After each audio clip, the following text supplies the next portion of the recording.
Well, Pam, which way you going? Left or right? Right. Ah, that's too bad. Why? Well, because there was a 50-50 shot on whether you'd be going left or right. You see, we're both going left. You could have just as easily been going left, too, and if that was the case, it would have been a while before you started getting scared. But since you're going the other way, I'm afraid you're gonna have to start getting scared immediately.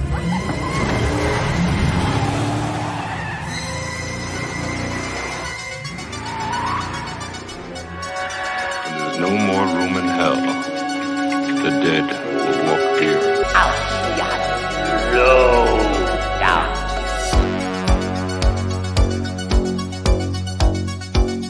I just can't take no pleasure in killing that.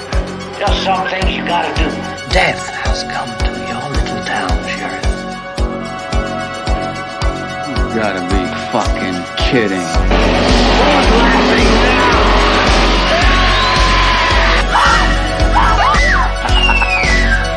Be one of us.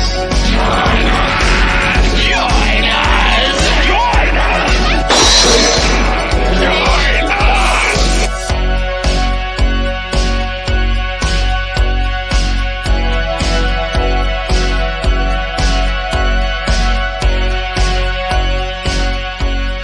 Well, we'll just wait here for a little while. See what happens. Good evening, campers, dreamers, and babysitters, and welcome back to another edition of SplatterCast. I'm Dylan Newell. And I'm Luke Janesco. And yes, we are back. We are here. As of recording this, we are about a week late on our usual timeline of events here when it comes to posting. That was intentional. Currently on the channel right now, we're going through the Silent Night, Deadly Night stuff. We're about to wrap that up because we're actually recording this on Christmas Eve. So, it's one of those things where we just thought with all the content coming out, we could push this a week, considering the week of New Year's, there's not going to be a ton coming out. We are going to have our, top 10 of the year list dropping on the first of the year right away. So that'll be a good bit of fun to look forward to. But other than that, it's going to be kind of a lighter week. So we figure why not drop the podcast there instead of the week prior, because we'd already been so jammed up. And other than that, you can see a little bit of change of format here. We got some nice PNGs and some things on the bottom there. Just a fair warning, there will be a video coming out basically talking about where we're going to go in 2023 here. And this is kind of a part of it. You're getting a light preview of things to expect here. But yeah, that's all I got for my little intro there. Luke, how you feeling? Oh, man. Well, as you said, we're recording this on Christmas Eve, so I'm still feeling that hangover from the Silent Night, Deadly Night treatment that we went through here. So, I'm excited to talk about a film that, I actually find pretty intriguing. Overall, I think this is a lot of fun. But Dylan said, we're gearing up to do our top 10 best horrors of 2022. Very jam-packed year. So I think Dylan almost has his list finalized. I have a rough draft, but it's a tough one trying to narrow those down and try to pick out your favorite of the year. Obviously, everything's fluid and always changing, but as of January 1st, 2023, I will at least have a definitive number one for that day anyway. Oh, absolutely. And my stuff's pretty figured out, but I totally understand that things are always changing. Certain movies I may have put lower in years prior, I think have shifted. It's just a sign of the times. You get a little older, you experience some things, and then suddenly it's just like, well, this is I feel differently about this. Yeah. But a movie I don't feel differently about, and is actually, I gotta say, one of my probably one of my favorite Martin Scorsese films, Cape Fear, and that's what we're covering today. If you couldn't tell from the title and the background already. So yeah, this is a very special movie for me and Luke here. This is something that surprisingly, I guess we didn't talk about a lot before I think like this never came up in our many years of just discussing film and things like that. It may have from time to time, but like we never seriously sat down, and I just never realized how deep of a Cape Fear fan, or a Max Cady fan, I should say, you were, until I had really pitched this and you reminded me that you were really into this movie for a time. Oh, absolutely. This one, I dove down the Cape Fear rabbit hole. Probably almost it was over 10 years ago. And it was just one of those things where, we always get into when was the first time you saw this film? And this one for me is, again, just like Christine, where this was ingrained in me growing up. So I'd always remembered this one being on TV. And then a little while later, this was one of those AMC watches for me where it was always playing on AMC a lot.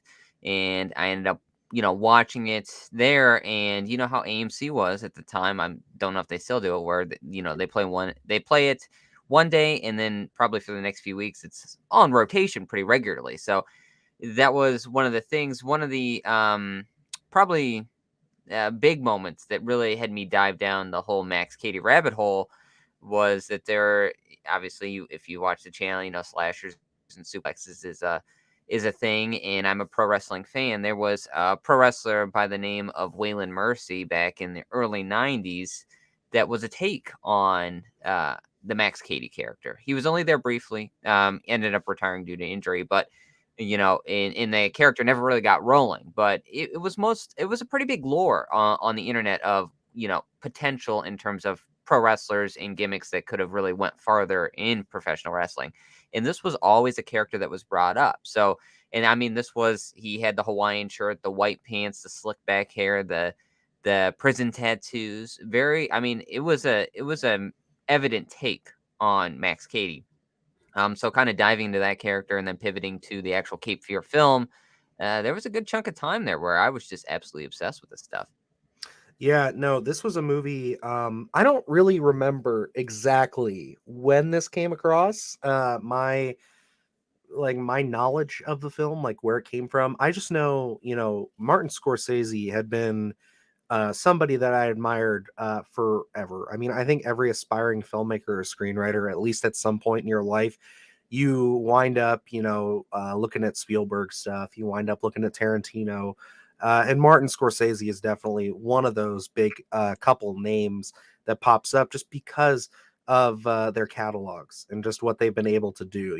Some of them have a broader catalog than others, but I would say Scorsese, he's a wild card. I mean, you go through this man's filmography and you've got a little bit of everything, and he's still out there making films today. And like, it's just awesome to see, because good Lord, how old is Martin Scorsese right now? I probably should have looked this up already, but he is getting up there.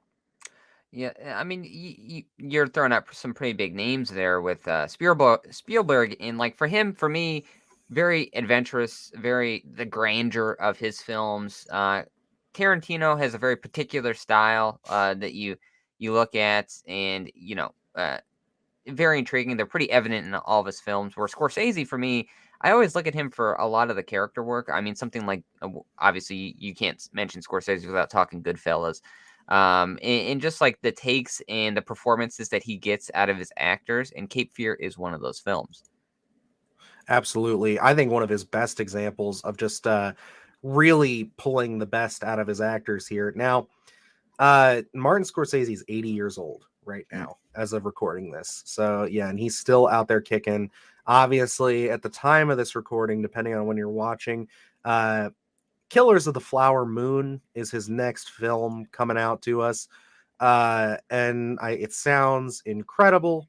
I mean, the cast itself is fantastic. You got Leonardo DiCaprio, Robert De Niro, who we're going to be talking about today, Jesse Plemons, Lily Gladstone, John Lithgow, Brendan Fraser. Like, this thing is fucking stacked, and I'm excited to see about it, because it's kind of like a murder mystery type deal, where I believe either DiCaprio or Robert De Niro either they both play serial killers or one of them's a serial killer, which is a reason I bring that up is because this also is a film where Max Cady, Robert De Niro, he's a serial killer. I would say he's a criminal of some sorts. I think that by the end of the film, you can definitely label him as a serial killer, considering what he was, the amount of bodies he kind of tallies up throughout not just our story, but what is perceived throughout the story.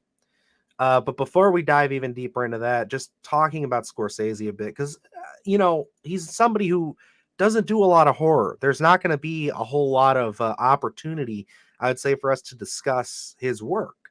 Shutter Island is one that I love. Luke, are you familiar with Shutter Island? I enjoy Shutter Island a pretty good amount, actually. I think it's a very unique film. I enjoy the ending. I like the journey to that ending as well. Performances are great. I mean, DiCaprio, Mark Ruffalo. I mean, come on.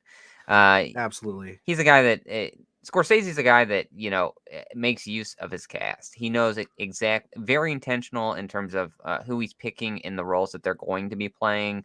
So, and that's one of the things that I get so excited about Scorsese is I can't really think of anything that it's ever been miscast in his film. So it's like that it's going to be firing on all cylinders throughout the entire thing. So Shutter Island. But to answer that question, yes, I'm a fan of.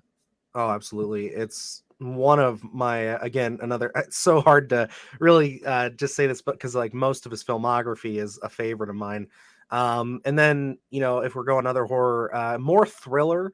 One I have not seen, but I really want to is Bringing Out the Dead. Have you seen that? Yes, I did.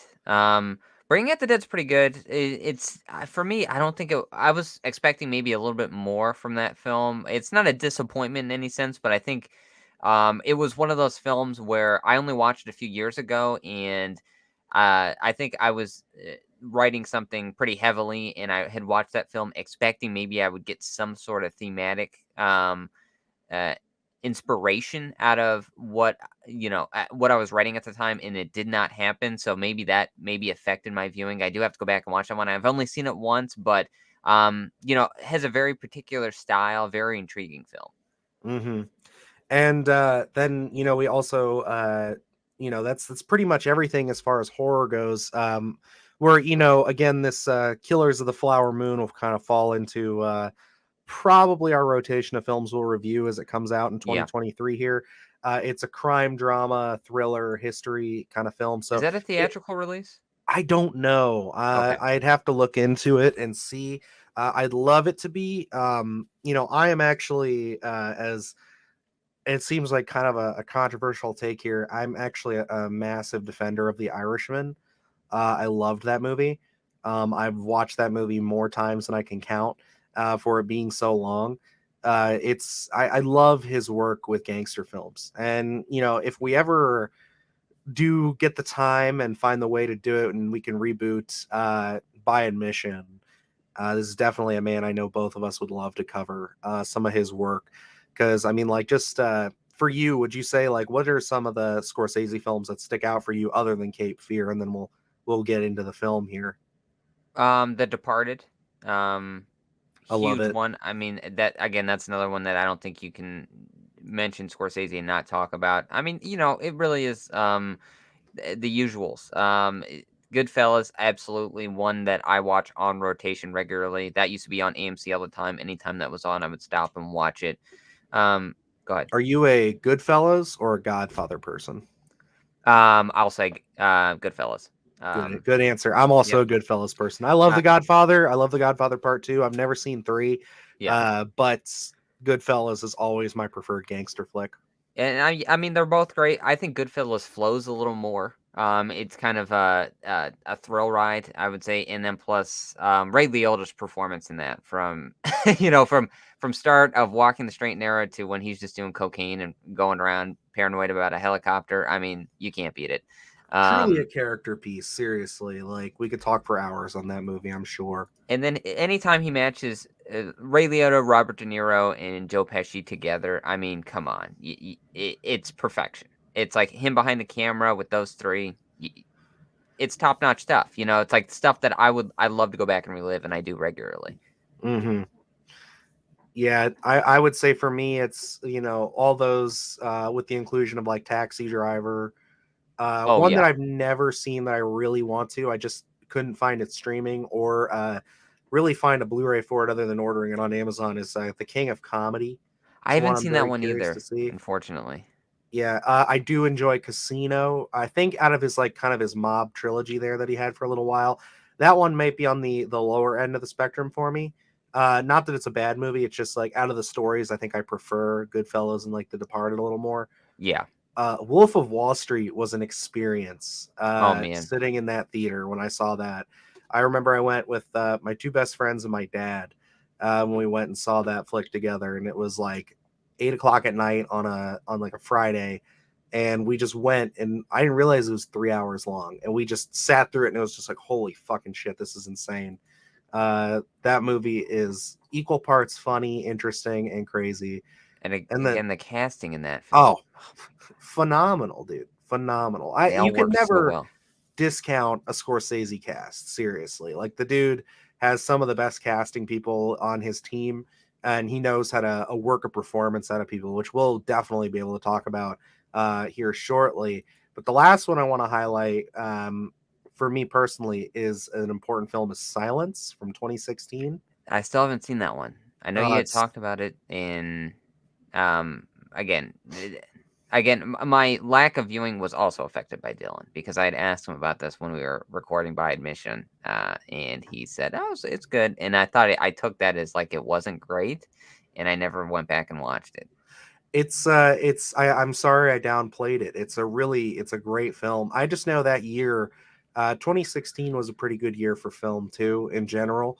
So there was a lot of stuff. Isn't that the year that we had like La La Land and stuff too? Yes, yep, Yeah, so it was a pretty it was a big strong year. year for all of that, I believe. So it was one of those things where it's like that was definitely my bad.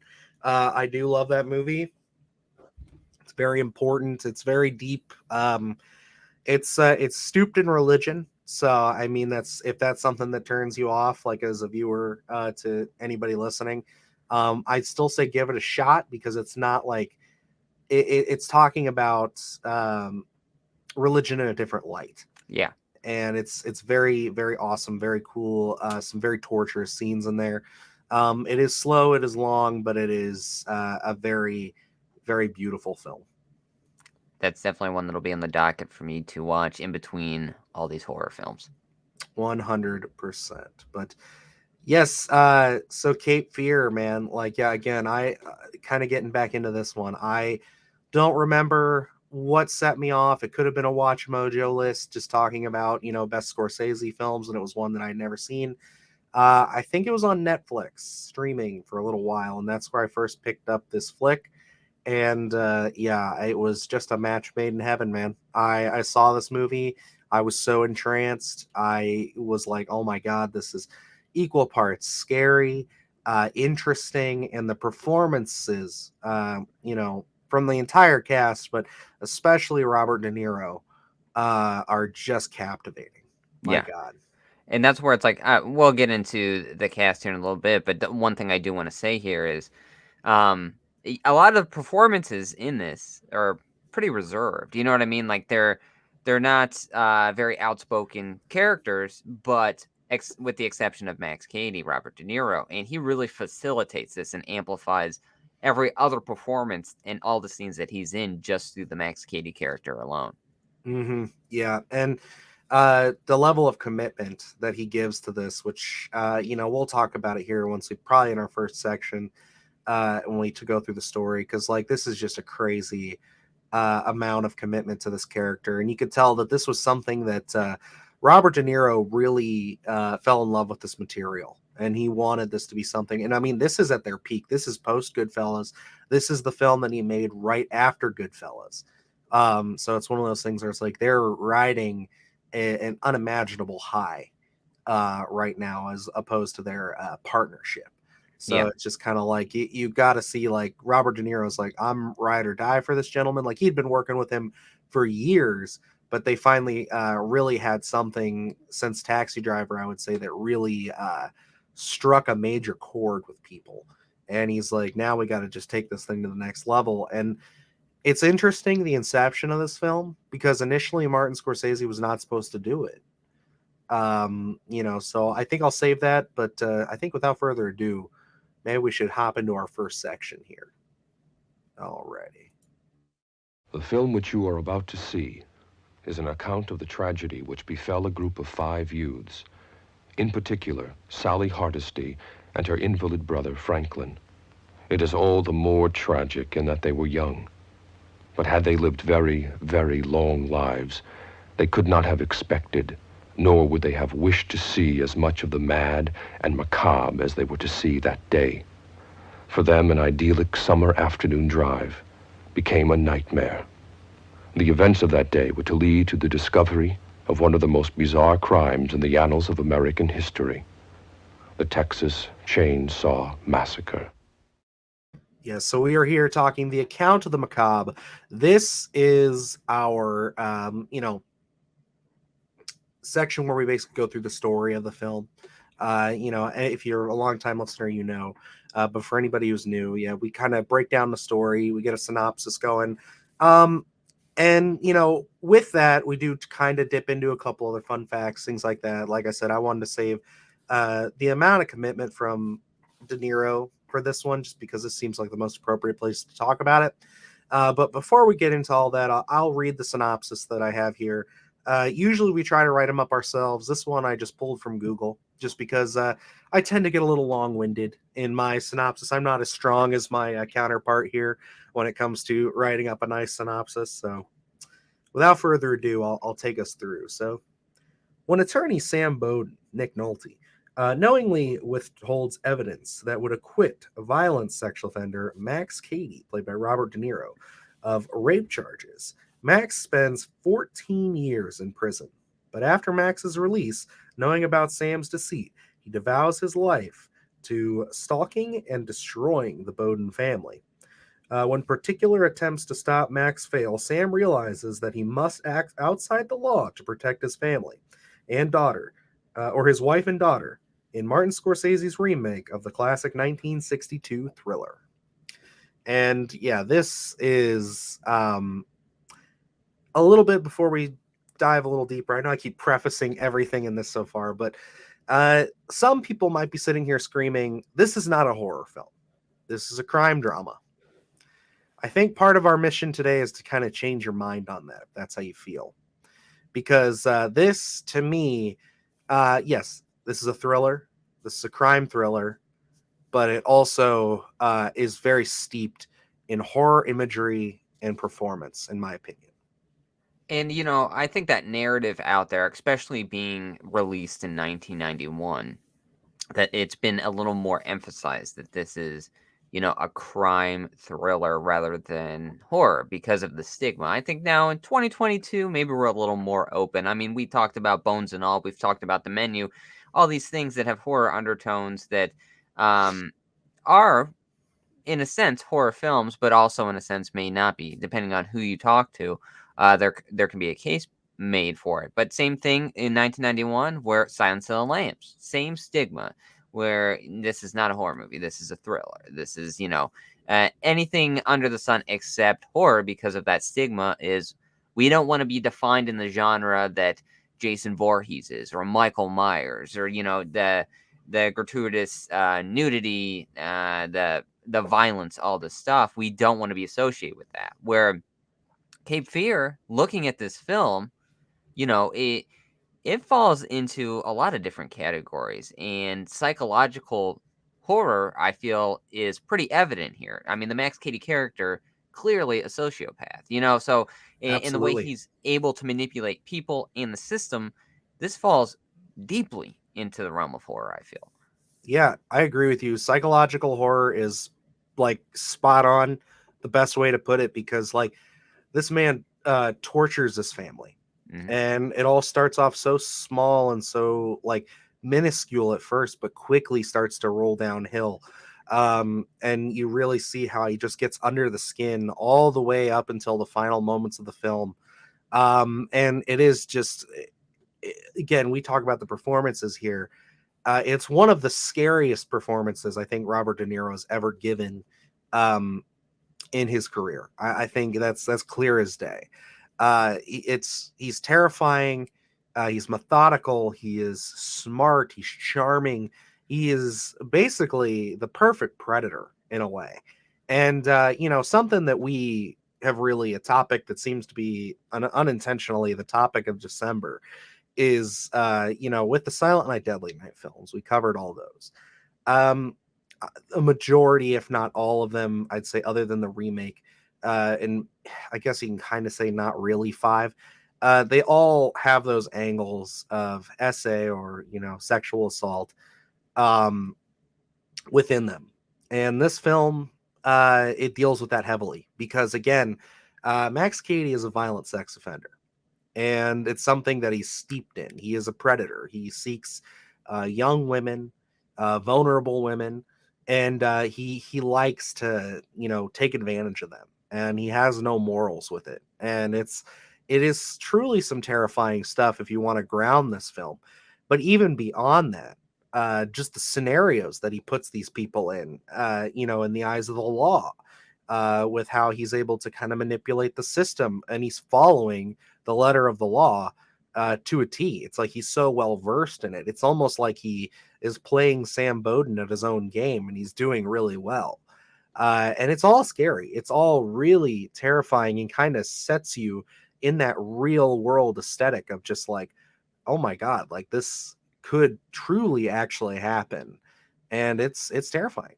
And I think that's one of the scariest parts here is that how this is so based in reality and could happen. I think that's one of the scariest parts here, where you know you look at the slashers of the '80s, and those are more of a thrill ride, where it's like, oh, I'm gonna go and see such and such slash his way through camp counselors, and then as a credits roll, I'm good to go. It's like this stuff doesn't happen in my little circle here, but the psychological horror that is based in Cape Fear, and the sociopathic kind of tendencies that Max Cady has here, this doesn't have to be necessarily attributed to any sort of a criminal or with a criminal past. This could almost be anyone. So I think the scariest thing is this can fall into the realm of a lot of different people, not knowing the background of someone or the intentions of someone. And I think that's where this really, gets to the nerves of people. But like diving into this Max Cady character a little bit, like, what an introduction.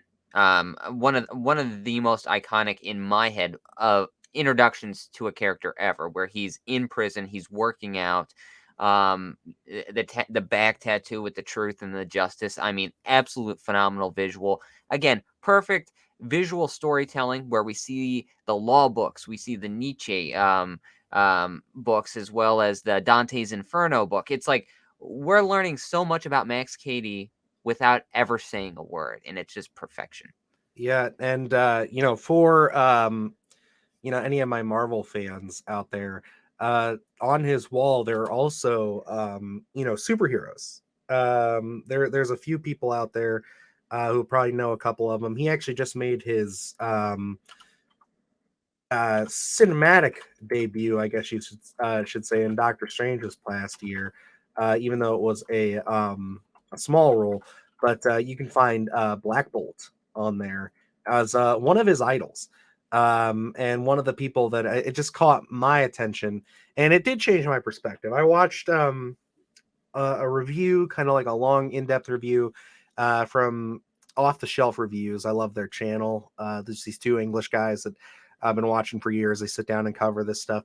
It just so happened after we decided to cover this that they posted a video about this. So I was like, oh, perfect. Oh. Like, I'll watch this and see if I can pull any information. And they pointed that out too. And I had actually just written my note about that here, about how I saw the superheroes and stuff. And they had a good point of saying that, in Max Cady's eyes, he's been wronged by the system. And in a way, if you look at it from the law, he was. His lawyer hid evidence that could have gotten him a lighter sentence, or at least off. We all understand that Max Cady is a horrible person who more than likely did commit the atrocities that he stated. But, Sam Bowden took the law into his own hands and decided to withhold evidence. So Max Cady sees himself as an underdog. He sees himself as one of these heroes. that has to, rise up and defeat the bad guy, which is Sam Bowden, or, the justice system, and really get back at them. And I thought that was a real interesting take. I thought that, it just really goes to show how deep into the psychology of this character they were thinking. Where it's like, not only is he talking about like Dante's Inferno and all the law books and everything in his cell, but in his cell, you can see that he's got memorabilia from like superheroes and other like characters in, popular fiction that, he idolizes and sees himself as. And you'll have to send me that video because now I'm really intrigued by it. And I don't know if Oh, they I touch will. on this, but let me know if they do. In terms of the superhero thing, I think that's very interesting because you look at the Nietzsche stuff, and thematically, God is dead with that, and we talk about the idea of being a superhuman, and I think that the idea of these Marvel characters in his cell, almost his, he feels that way about himself, not necessarily just triumphing good versus evil, but with his dialogue, there's almost a supernatural element to this Max Cady character a lot of the time that we can look at, where he says, especially during the closing parts of the film, where he says, I surrounded myself, I was surrounded by people who were less than human, and my goal was to become more than human. And he talks about, his was it his grandfather wrangled snakes or something, and then his Yes, because he was a preacher yes. who did the snake, so he got bit all the time, and he used to inject himself or take or drink strychnine. Yes, and then we have the flare going over his hands, showing his pain tolerance, as well as when Juliette Lewis throws boiling water on him and it doesn't affect him, as well as him being able to hang on to a car, all the way down to Cape Fear, where it's like we see these supernatural elements to the Max Cady character as he was almost perfecting his body, perfecting his mind while he was incarcerated to become this superhuman and almost this you could say almost a servant of God, the right hand of God. But in my eyes, where we do kind of deal with this theme of God is dead, and Max Cady almost taking the law into his own hands, saying that he's going to be the judge, jury, and executioner of Sam Bowden, almost acting as God. I feel where he's almost seeing himself as above a human being, more than a human being, and being able to act as a god almost over the Bowden family in terms of their fate. Yes, I'd say you're pretty spot on there. Again, yeah, kind of seeing himself as this, this person who is trying to become more, and he says that multiple times in the film too, where he does see himself as above where he was, and like this is kind of in his mind his life's goal. Like this is where it's all been leading to, is him getting to this point where he's now, I have to kind of step up to the people who push me down and put me into my worst possible position. And it's like, again, I'm going to lean on the superhero shit because I'm so into it. But like, you see that with all your hero origin stories pretty much, where it's like, Spider-Man lost his uncle and that was his fault. You know what I mean? Like that was something that he put his uncle in that situation. So it's like he lost it and he fell to his lowest of low. And you see that with everybody, Batman and his parents, all these horrible things that happen. Doctor Strange is in a horrible accident, and after that he pursues finding that next great way to kind of evolve himself and get himself to just to be able to do surgeries and stuff again, and he finds so much more. It's a very dangerous methodology when you mix a sociopath and that kind of thinking, that line of thinking, where again he thinks that he is purely the good. He doesn't see himself as the bad, even with the atrocities that he's committed, and that he does commit in this film. He sees it as all just acts. And again, it plays into that why I think he is just as dangerous as a character like a Michael Myers or a Jason Voorhees or something like that, because not only is he, I'd say he's even more dangerous than even like a Freddy Krueger, because not only is he more, just as indestructible in a way to them, which he's not indestructible, but he can take so much pain but his motivations are so set and they're so determined. But he is also just still a very charming, very charismatic guy when he wants to be. He knows how to turn it on. He knows how to be funny. He knows how to basically manipulate the system. And there's a lot of things in this film about manipulation and gaslighting and things like that too, that really play into this. It is truly a psychological horror through and through. And that's where, you mentioned like the big boys of the slashers, and, kind of being almost a slasher in a sense himself, and being more terrifying, where it's like he fits the bill of Freddy Krueger before Freddy Krueger was burnt and became the supernatural element. And Yes. the scariest thing about Max Cady is that manipulation element and the sociopathic tendencies here, where he's able to fit into society and blend in. I think we see it's so evident with where he is at the bar with, I'm forgetting her name, the clerk of Sam Bowden, who they kind of have a little thing going on. Laurie, and he's able to kind of, she is not a dumb person in any sense, but he is able to manipulate her into thinking that he's this charming, good guy, even though he does give the details that he is, just out of prison. Obviously, he spins the reason as to why he was in prison. So, I mean, like, this guy is just on another level of being able to manipulate someone and get them in a situation that he wants them to be in, because even as that situation plays out, he is still almost charming up until the point where he snaps her arm. You know what I mean? Where she is not seeing this as a threat in the slightest. It's almost this playful kind of, and you can kind of see almost the intent in his eyes and the tone of his voice. Obviously, we know the intentions of Max Cady, so maybe we're able to read in between the lines a little bit more. But the way that she's playing it, laughing and giggly as he's like, as he's got her spun, and you can almost see or feel the tone of his voice change a bit, where that when she's asking who Loretta is and all this stuff, and he's playful, and then as soon as he spins her around, it becomes more serious. She doesn't pick up on it right then, but it is a difference in tone. It's very different, and then finally, once he physically does something, is when she's able to pick up on it. Now, it's funny you bring that scene up, because I was going to transition us there too, because originally, and this is a fun fact I pulled, originally the scene where Cady puts handcuffs on Laurie was supposed to start, she was supposed to start freaking out immediately as soon as he pulled the handcuffs out and got on there. Leanna Douglas, the one who played Laurie, it was actually her idea to have her character laugh and play along instead at first there, because it was more of a natural kind of inebriated reaction to it, to where it's kind of like, and I think it's, it's no secret there are people who enjoy rough sex and things like that. So, she could see this as just kind of a, more consensual, rough kind of play that they're exhuming into, especially with the conversation that they're having, with her being real playful about, oh, you're going to arrest me and all this stuff. And, Max is doing it. And you're right, the audience does pick it up before she does, that the things are switching now. And so, I think that's one of the more horrifying scenes in the film, obviously.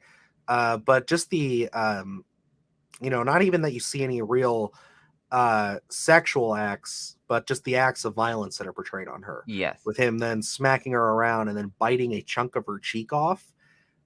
You see the deranged nature of Cady. And then that really sets it, if you had any doubt in your mind that maybe Cady was wronged and Max or Sam Bowden put him behind bars unjustly, you kind of get that cleared up for you pretty quickly here, that, okay, no, this is a very, very sick man. And he definitely did what they said that he did. And that's where it's like, I find a deep dive into the Max Cady character so interesting, because there are so many characters out there, especially as we keep, or at least I keep kind of mentioning the slashers of the 80s and stuff, where that kind of wave was, we were going to the theater to see Freddy Krueger, or Jason Voorhees slash people up, and we were for it. Those became Freddy and Jason vehicles, where we didn't care about the victims. We cared more so about you know, seeing the hockey mask, seeing the claws, all this stuff, where we were fans of that. Whereas like the direction of the Max Cady character became irredeemable, I feel, in the sense of the audience, where it's like the acts that he commits of at the very beginning, we're dealing with sexual assault here. You know, already something that is irredeemable in everyone's eyes. Same thing with the killing of a dog.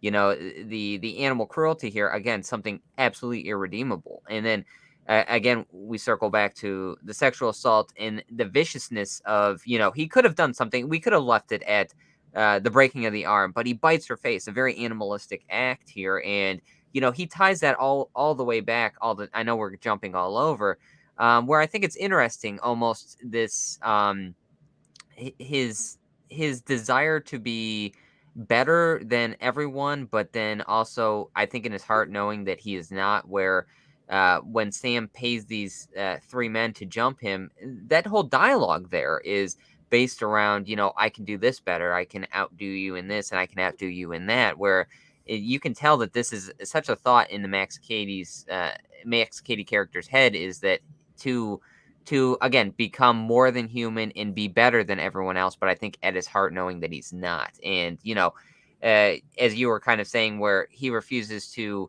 um kind of harp on his choices, where he is directly focusing on being wronged by Sam Bowden. That's again evident, I feel like, at the very end, when he's making, you know, a mockery almost of the court system, and making Sam stand trial in a sense, where he's like, did you do this, did you do that? And then where Sam tries to do the rebuttal of, you know, just because he was sexually promiscuous does not give you the right to rape her. And he hits him, you know. So this Mhm. refusal to understand anything about himself, or having any sort of consequences for his action, is such a thematic tentpole throughout this entire film. He can't take accountability. He can't. Like, he absolutely refuses. And I wonder, you know, I think that it's a narcissistic, you know, feature to him. I Yep. mean, clearly he's a narcissist, but it's one of those things where it's like, I wonder if that was always the way he was. I can assume so. Or if this situation that he was put in amplified it tenfold. I imagine it did, as to why he's going so extreme. But, you know, it is one of those things where it's interesting to see, like, you know, if that evidence had been brought to light and say the same sentence. Because, you know, the thing about this, too, is that there was only a chance. There was only a chance. It would still be up to the jury and the judge at the end of the day what his sentence would have been. And, you know, it's one of those things where it's like he's literally like kind of fighting for the opportunity. And I guess if you're in that situation and you're boned either way, you know, maybe he sees that as a big wrongdoing. But it's like he could have walked in there and gotten the same sentence, and nothing would have changed with or without that evidence. You know what I mean? It's not like the evidence was so damning because of the, you know, the amount of you know, damage that she suffered and the amount of, you know, violence that was committed on her. It's like there, he's literally fighting for breadcrumbs, it seems like. But I mean, when that's all you got and you have that, you know, psychopathic, narcissistic kind of mindset, you know, I guess those breadcrumbs seem like entire loaves to you, you know, and that's all you're kind of leading into. And I tend to listen to a lot of true crime and a lot of stuff like that when I'm at work, like a lot of stuff. Like, one of the real interesting things that I think also kind of spun me into picking this for my pick was, so are you familiar with the Darrell Brooks trial? No, I don't believe so. So last year, he was a gentleman who drove his car, his Jeep, through a Christmas parade. Do you remember Yeah. hearing about that? Yes. Yep. Yeah, so he went on trial just like last month, and the dude represented himself in court, and he was just made a complete mockery of everything. Total narcissist, total crazed maniac, trying to say that nobody could get a good look at him and everything, and that this is why he, you know, they can't conclusively say that it was him. He tried to claim that he was a sovereign citizen Mm. and that the court didn't have any, you know, kind of jurisdiction on him. It's a crazy story. I recommend looking into it a little bit. But it didn't work out for him. He got the max sentence on everything, of course, because he was an absolute madman who deserved to go to prison. But it's interesting to me to see those kind of personalities in real life as opposed to the Max Cady character, because the way that Robert De Niro portrays his character, it's not far off. It's not far off at all, as to some of these people. Like some of these people that we know have these tendencies and are documented to have them. It's insane, just how they perceive life and how everything is to them. And I think that's another reason why this performance is so scary and so transformative and really deserves to be praised. I mean, Robert De Niro, nobody can say anything more that hasn't been said already about his great acting performances in his career. Dirty Grandpa aside, it's one of those things where it's like he's still just, my God, dude, one of the best. And this character to me is one of his all-time greatest characters, because this is something that I could very much see happen in real life. Yeah, and going into what you were talking about a second ago with, just because Sam didn't present certain evidence and withheld it, doesn't mean that, even if that was presented, that he wouldn't, the outcome would have been any different. And I think that the true art in this Max Cady character is, again, lack of accountability. And I feel like Max Cady looks at Sam Bowden as almost an out, where it's like, Sam Bowden essentially gave Max Cady a reason to feel absolved from everything, because in Max Cady's head, it was all or nothing, because Sam did not present all the information that could have been, I got the maximum sentence. Now, if he did present it, I would have got nothing. I would have been able to walk out of there, no matter, his prior history, anything like that. I would have been able to leave. So in my head, since I was wronged by the system, I, by default, am right. I am the superhero here of this situation, and I have to avenge the wrongdoing that was upon me. So, it almost gives him that motivation, the absolved nature of how he feels about this, and to be, directed to being able to, have Sam be upheld to his crime of, not presenting everything, not doing right by his clients. And again, that's another thing that I want to bring up here, because I listened to the audiobook for this film, and very different circumstance. And I don't know if we didn't watch, I didn't watch. Dylan, you didn't get a chance to watch the original film, did you? No, it was for rent, and honestly, just like you had to rent it. It was pretty cheap, but it was one of those things where, like, with the holidays and everything, I'm already pretty strapped for cash as is. So Yeah. I just kind of wanted to focus on this film. I definitely think that, this is something we're both really passionate about, Cape Fear. So I think we'll explore it maybe in other content later on down the road in a few years. Yeah. So we might have an opportunity to maybe take a look at that film and this film and kind of juxtapose them in a way. But I'm curious, because you definitely did a lot of research into the books and everything. So I've been really eager to hear your side of this. And that's where, because I didn't watch that original film. So I don't know who attributed to the changing of circumstances here, because the circumstances that we get in the 1991 Cape Fear, very unique. Honestly, this story I much more prefer, just because of the gray area that we deal with here that is absent, at least in the book. I don't know if that was presented maybe in that original film as a variation to the book. I'm intrigued to go back and watch that to see where this kind of originated, because very different circumstances here. They don't really dive that deep into a lot of the wrongdoing or anything, or that there was any wrongdoing in the book, The Executioners, where Sam Bowden is a lawyer at this point, but they say that Max Cady is basically an army buddy of his, and that he committed a rape of a 14-year-old Australian girl in the army, and Sam testified that got Max put away for 14 years. So we don't have this gray area of Sam. The circumstances were different. He was not his lawyer. He was He his didn't friend. he didn't withhold any information or anything like that. So, that's presented in Cape Fear in 1991 is this very gray area where it's like Max Cady, again, an irredeemable character, but also does have that motivation to say, well, Sam didn't present everything that was. And I think this also leads into, an intriguing crossroads where we look at the Max Cady character, law books, everything. This dude has the knowledge now, knows that there was wrongdoing, but he's at a crossroads. I can either take the law in my own hands, or I can present this information that was not presented in my case and then have Sam actually upheld by the legal system.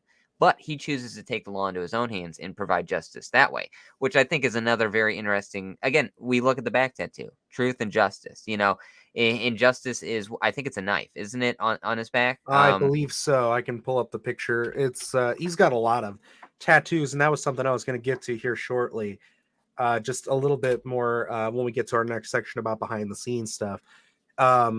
But yeah, I'll pull that up for you. Continue on with what you were saying. And I think, again, that presents everything that we need to know about that Max Cady character in just that visual of he finds justice to be mayhem, to be, actual tangible harm to the person that had wronged him. And obviously that's what he's going with. So I think, again, we're adding a lot of difference to that Max Cady character in a variation, because we don't get almost the intimacy that we see in the film here, where Max Cady is presented at the beginning of the book already as a threat, and then he has another interaction with Sam as him and the kids. Again, I know I'm jumping all over the place, but in the book, Sam has 2 younger boys as well as an older girl, so he's got a total of 3 kids. They're all working on the boat, and Max pulls up and talks to Sam, and this is earlier on in the book, and that's where he sees the Juliette Lewis character, and they all have different names, so I'm getting it. I don't want to kind of commit to the names here because I'm going to get them all muddled. Yeah. No, I feel you. He sees the Juliette Lewis character, and that's it. We don't see any more interactions between the Bowdens and Cady up until the very end of the book. So this kind of intimacy and these kind of one-on-ones that we get throughout the film are non-existent in the book. So the tension in Cape Fear, the film in 1991, is very much more evident than it is in the book. Yeah, and I find that very interesting. And so overall, you said that you kind of prefer the route that Scorsese took with telling the story.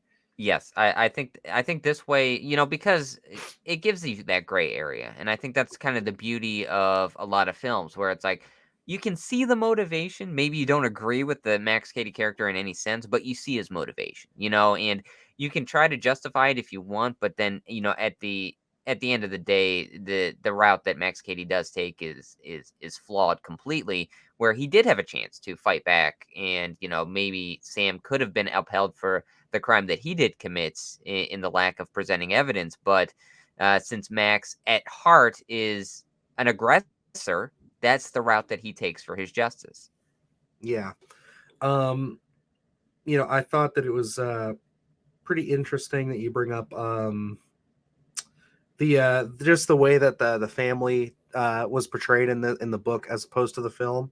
Because I'll probably make this the last piece, and then we'll move on to the next section, just because we've talked quite a bit here, as we like to do always in the account of the macabre. We like to get our thoughts out and everything. The story here is so in depth, though. It is. It seriously is. It's like we've barely even scratched the surface, it feels like. So we'll have to do more as we go along here. But Steven Spielberg, as I said, was originally supposed to direct this film.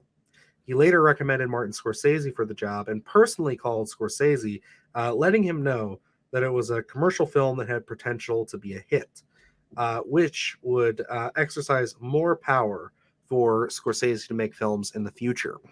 Now, the reason Martin Scorsese hesitated on this, because this was all going down, like the stuff between him and Spielberg was all going down whilst, Martin was making Goodfellas. So Goodfellas hadn't come out yet. Goodfellas hadn't become that commercial hit that everybody was looking for. And, to Spielberg's credit, I mean, yes, Scorsese was a name.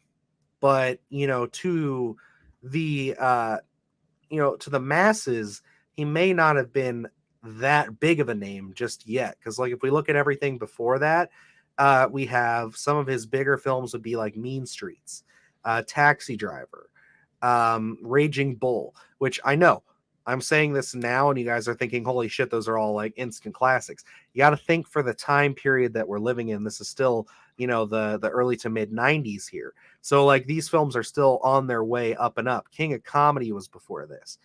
Goodfellas came out in 1990. So it's one of those things where like when he hits Goodfellas, that's when you get Cape Fear. That's when you get which I believe another one I haven't seen, Age of Innocence. I know people seem to really talk about. It's got Daniel Day-Lewis in it. But that's another one you can throw on there. Casino, Bringing Out the Dead, Gangs of New York, The Aviator, The Departed, Shutter Island. Like his later half of his career here is really where those big tentpole films start to hit.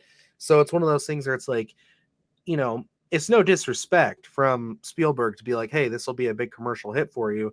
He was friends with him and he knew that he had that potential to appeal to a wider audience. He just didn't have the chance to do it yet because he worked in these grimy 70s kind of films. And when Goodfellas came out, it almost like is kind of like that. Oh, well, I'm already there, Steven. Like I'm already doing it. But the fact that he did take this on regardless was very impressive, because the reason he did take this was he got his way with the script. They said, yeah, you can tool it, you can change it however you want to. And one of the first things he did, and I think the thing that sold him on that was that he wanted to make the family less perfect. He wanted them to not be such a loving, tight-knit family, which I assume they are in the book. I assume they're very, together. There's not a lot of drama or gray areas between them. No, it's very humdrum. They're working on a boat. There's no kind of tension, any of that. There's no scene with like how with the clerk or anything like that where it's like there's they allude to Sam's indiscretions, in them moving at one point in the film, where that is never intended to. That's never a subject matter in the book at all. It's just this very white collar family. It very much no gray area. No, it's black and white. It's good versus bad. There is no kind of where we kind of get muddled in the dirt a little bit. So it's like I think that was a perfect way to go. I think Scorsese was easily the person to do this when you look at things like Taxi Driver, and you're already diving into the psychological portions of what happened, what didn't happen, different versions of the story, and just sociopathic tendencies. Yeah, I think Scorsese was a perfect person to actually tackle this. I could not, I'm maybe Spielberg would have done a pretty good job at this film. I don't know. It's hard for me to even imagine that with the product that we've gotten. No hate on Spielberg. Obviously, one of my bigger inspirations is filmmaking. I gotta say, like his movies, his demeanor, who he is. There is no question about it. He's the godfather of modern day filmmaking. He got me into this. But yeah, I think that this material, I don't think it would have been as impactful in Spielberg's hands. But you got to give the man credit. He knew that. And that's why he wanted to push this off to Martin Scorsese and say, hey, you should do this. And again, also, he kind of had his own play at this. He had just gotten the opportunity to start working on things like Jurassic Park and Schindler's List. So he was in pre-production on all of that through the 90s, as well as a few other films. So it's one of those things where it's like his plate was full. So he was like, well, let me get Marty on this, and then we'll see what happens. And I think we got the best timeline with that. Because, I mean, I don't know directly how you feel about it, but I know Jurassic Park, all-time masterpiece, can't beat it. I think that's pretty self-explanatory. Again, Schindler's List, seriously, can't beat it. Like one of the most amazing, thought-provoking, sad films ever made. It's something that it's like there's true respect there in that. So I think we got the best timeline. Sometimes we don't, but I think putting Martin behind the camera on this one and letting Spielberg do his thing, best way it could have came out.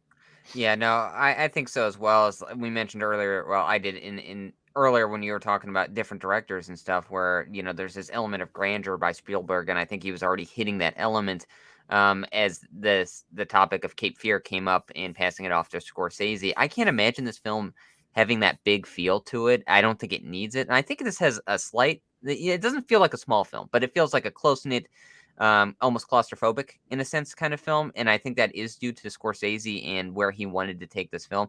It almost feels like some sort of, very stylistic, I think, and unique, even in terms of Scorsese's filmography. It just feels like sticking out like a sore thumb, and not in a bad way, where it's like, we have Goodfellas and you go into Cape Fear, and then a little while later we have Casino.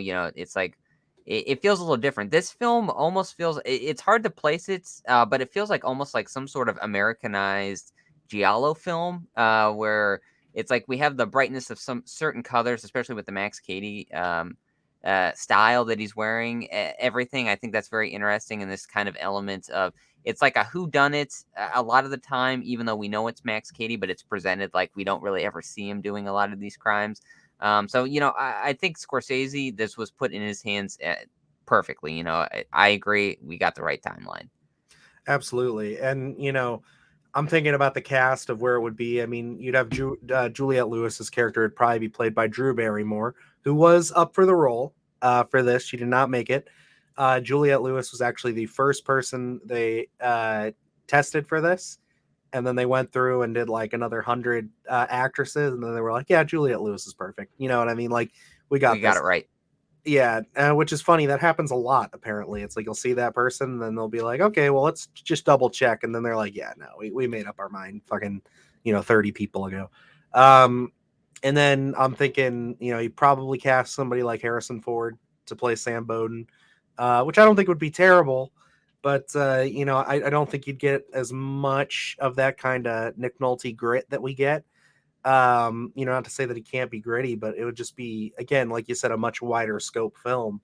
And then we probably would have like a Laura Dern or maybe even a Meryl Streep come in and take the lead role and everything. So it would be a very big, high caliber Oscar film, which, not saying that this wasn't. Who he would get to play Max Cady, Lord, I don't know. Why don't we have Jeff Goldblum in there? I'm just going to start stealing some characters from Jurassic Park. He already had someone set, didn't he? The what? He already had someone set to play Max Cady, though. Did he? I don't remember. I was looking stuff up.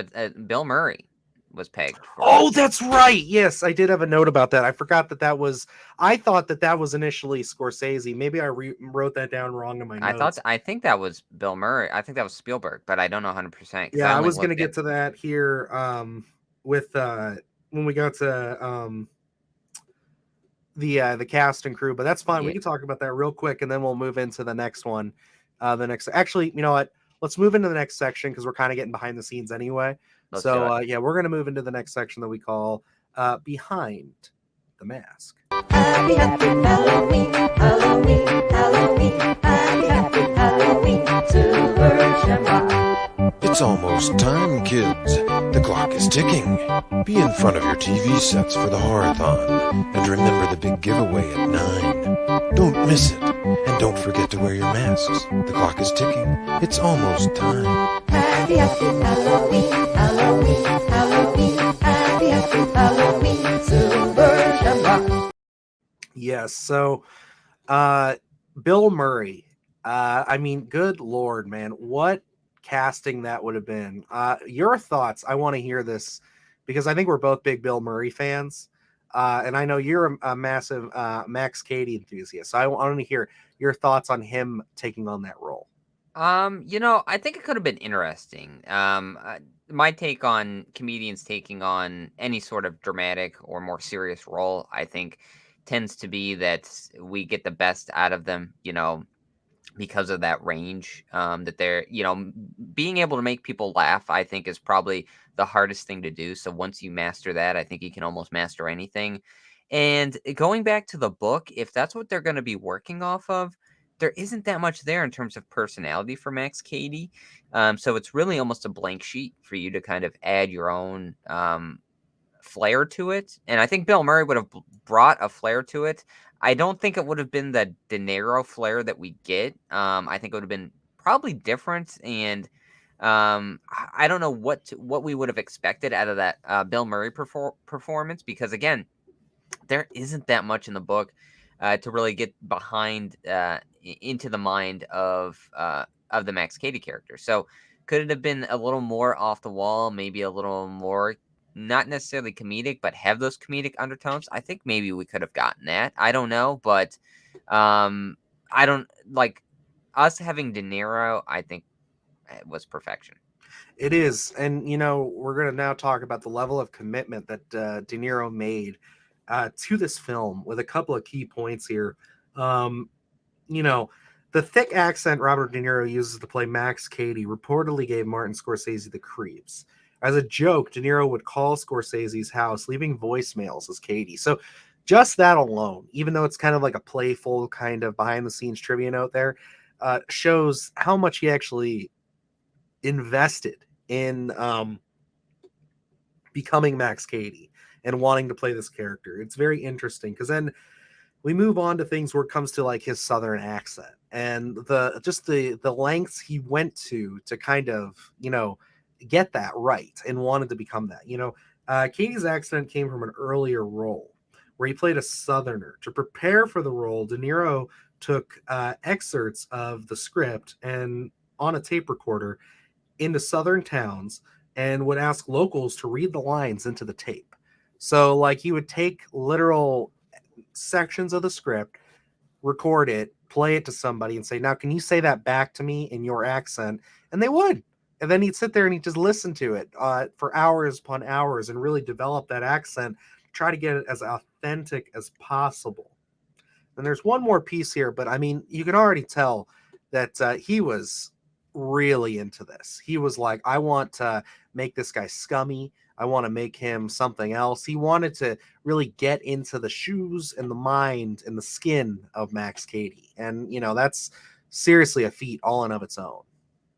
And that's where it's like going into this, and I talked about it earlier, where some of the performances in this are a little more reserved, where Max Cady is really the facilitator to get the ball rolling here and to draw out a lot of different performances. So, like, looking at this, it's all on his shoulders to really, you know, make this as much of a flamboyant film as it can be.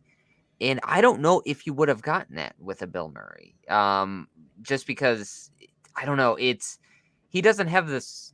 Bill Murray's a great actor, you know, great performances within the wheelhouse, but I don't know if he has that charm that De Niro brings, where it's like, I feel like De Niro looks like a threat, but he can charm you into the manner of basically disregarding it and wanting to talk to him, as we see at the bar scene there, where he doesn't look like a good guy, but the way he's presenting himself, I feel like you can lose yourself in that moment. So it's like in that level of commitment that De Niro went through to, you know, make this as intricate and authentic as possible, I think really shows throughout the film. Because again, I think maybe the book hints to his Southern roots, but you don't get you don't get the flair that De Niro brings to the Cady character, and that's where it's like that's the big selling point. The costumes, you know, everything that he's wearing, just his dialogue, everything, I think really sells Cape Fear. I think if you didn't have an adequate Max Cady, you wouldn't have a film. I agree. So let's talk about this though for a second, where De Niro was in his career. You know, so we had, you know, by the 80s there, he had been doing things like, you know, Raging Bull in 1980. So, you know, that's one of his earliest commitments there with Scorsese. Of course, he was in Mean Streets and Taxi Driver before that.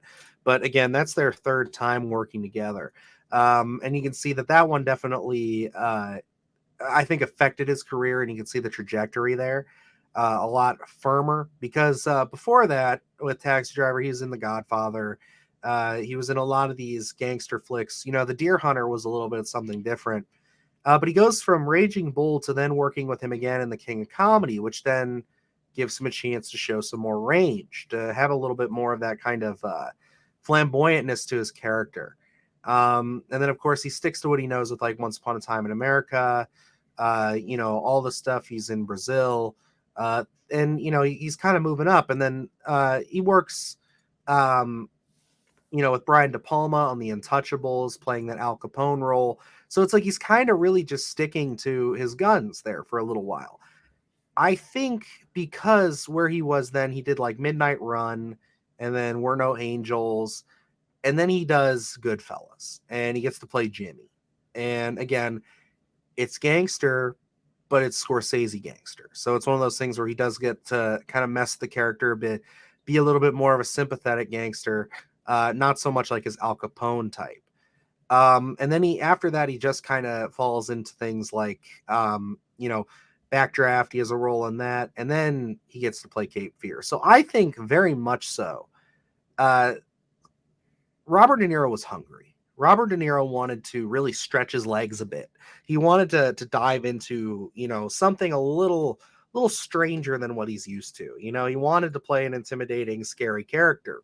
Because, you know, going from that, just a few years later, he does Mary Shelley's Frankenstein, which is, again, a very different role for him. It didn't really pan out so great because then he kind of falls back into the gangster stuff. But it is one of those things where this is very much, to me, showing he wanted to stretch his legs. He wanted to commit. He wanted to do something crazy. Now, would Bill Murray have done that? I don't know. You know, I think he would have committed, of course. I think he would have given us a pretty interesting performance, but do I think we would have gotten this legendary commitment of a performance? I don't think so. Yeah. It's just circumstance of the times. And it's hard for me to almost take the script that we got and the scenes that we got and inject Bill Murray into it. Like, I can't imagine Bill Murray working out in a cell. You know, that type of thing just, for me, it doesn't compute. And it's like, looking at this from a De Niro perspective, this is a very different film for him. You know, this was, I think this could have even been hard for me to imagine him in this role watching Goodfellas, because it's like, looking at this, how many times have we seen Robert De Niro with like his shirt off, you know, and in the scene where he's taking off his pants and he's got the like leopard pink underwear on, you know what I mean? Where it's like, this is a very, very different kind of role for him. And it takes that level of stepping outside of your comfort zone, I guess, and really making something unique. Because by the end of the 90s, I think he's doing like Meet the Parents or something. So it's like this very all over the place kind of filmography for him. And it's just like, you know, Cape Fear was a unique stop for him. And I think this does show the level of commitment that he will do in any role, that, you know, to kind of get this character across. Yeah, and you know, I think that it is that hunger that really pushed him for this. So much so that, you know, coming off of that Goodfellas high and wanting to kind of keep riding that and really push himself again. You know, it has to be said, Robert De Niro, this man, this crazy man here, who's, you know, obviously a big name actor at the time, making tons of money, says, I'm going to pay a dentist $5,000 to make his teeth look really horrible, like chipping them, fucking them up in every which way conceivable to make them look the way they do in the film. He did that for this role. He had to pay $20,000 to have his teeth reconstructed and fixed for him. Like that. We're not just talking about like method acting here now, like the monetary method, like that's $25,000 of commitment to the Max Cady character. Like that's fucking nuts. You know, like you talk about people who stay in character for a year to, you know, kind of give a performance. I mean, he's doing that, and then he's also, you know, paying for it. It's just insane. Like, I mean, it's unheard of. And God, it translates so well on screen. Like it really does just make you feel like he's this grimy, different kind of guy.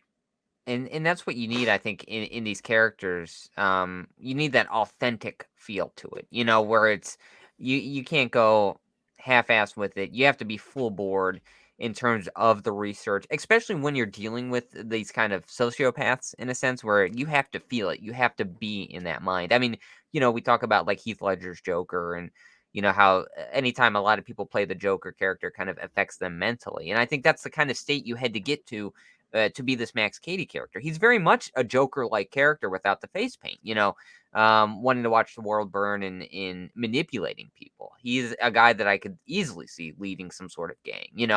Um, so I think you need that level of commitment and authenticity to really get you into that state, because it's like, just reading a book, I don't think is going to get you there. You really have to almost live in those circumstances, meet the people, and I guess even doing your teeth to to really get in that headspace and to make, because if I don't believe in the Max Cady character, then the film does not hit for me.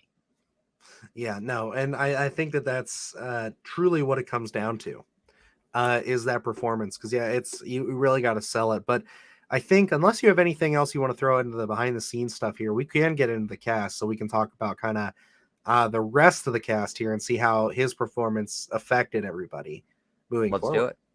Alrighty, so we're moving to the segment we call "You Are All My Children."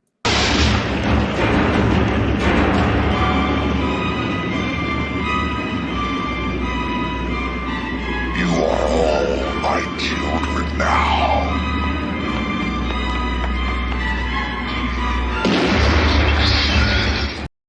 Yeah, so this is where we discuss the cast, we break everybody down, and we just talk about their performances. We also talk crew, we talk, directors, everybody involved. Now, we've been highlighting Scorsese and De Niro quite a bit. I think that we can say that we've really put a lot on them. So I kind of want to at least shift us. Of course, we can discuss them as we move along, but I'd like to give some light to some of the other performers here, because this is a wonderful cast. There's a lot of really hidden gems in here that you may not know, or you may not be aware of when you first pop the film in, just to how stacked this movie is, because there's even a lot of great classic actors who show up in this. I mean, obviously, Scorsese's a lover of classic cinema. Like, he comes from that school, and one of those actors that he absolutely loves is Gregory Peck. And this, I must say, starting off, I think we can start with him because this was his last theatrical role before he passed away. Revisiting a character that he already played. Well, he didn't already play him, but in a film that he had already been in once, because he was actually in the original Cape Fear. So, it's one of those things where it's like kind of coming back to it. We see that pretty often with remakes nowadays. But this is one of those things where it's like, I think it works beautifully with how they were able to do this. Was he playing Lee Heller? He was Sam Bowden in Cape Fear. He was Sam Bowden. Are you talking about in this Scorsese's iteration version? Yes. He was his his lawyer, Max Cady's lawyer. I believe it was Lee Heller. Yes, that's right. And I just love the appearance there, and it's one of those things where, again, not seeing the original, I didn't know the context originally, back in the day, seeing this. And then as you do your research, I thought it was a fun little tidbit to have him in there. And he sells that role so well, especially in that courtroom scene, making the case for Max Cady. And then I just love the circumstance of where Sam wanted to hire him for his services, and then Max Cady just snakily gets himself in there and retains him before Sam can. And I mean, again, small role, but just his appearance, the way he sells it, I think is perfect. Yeah, and then I agree with you 100%. I love Gregory Peck from a lot of his roles, like Moby Dick, and also To Kill a Mockingbird. My son takes his name after that character from that book, so it's one of those things where he's Atticus. Of course, he plays Atticus Finch in there. And then we have another great role, great character actor, Robert Mitchum, plays a small role in this as Lieutenant Elgert. He's one of those ones that's like, he definitely brings a lot to the screen. You'll know him from things like Night of the Hunter is one that's has been on my list for a long time. of things that I need to see, just because it's like I've been told time and time again just how awesome he is in that, and that is just such an awesome movie. Have you seen Night of the Hunter, Luke? No, is this horror? I don't think I've ever It's heard not of it. necessarily horror; it's more true crime. But he's also he also came up in. I'm sorry. Am I getting this wrong? I don't know. No. I am. I got it. Yeah. Okay, he is a Night of the Hunter. Yes. Okay. Sorry, I accidentally clicked over to Gregory Peck's because I saw that he was Captain Ahab on Moby Dick. I'm like, that's not right. What's going on here?